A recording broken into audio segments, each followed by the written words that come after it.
Ukrayna'nınları ve Müslümanları, Kırım Türk'ü halkımızın adından yaşanan deprem sonrası ortaya çıkan tüm acıyı ile sizinle paylaşıyor. Vefat edenlere başsağlığı diliyor.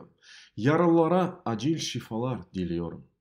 Hissettiğiniz acıyı hayal edemiyorum. Huzur ve senliğiniz için dualarımız hep sizinleyiz. Allah'ım önümüzden, arkamızdan, sağımızdan, solumuzdan, gökten ve yerden gelecek bütün felaketlerden bizi koru ve ümmetimizni birleştir. Allahümme stur avratina ve amin ravatina ve ahfazna min beyni aydina ve min khalfina ve an aymanina ve an şemailina ve min fawqina ve na'udhu bi'azamatika en nugtala min tahtina. Allahümme vahhid ümmete.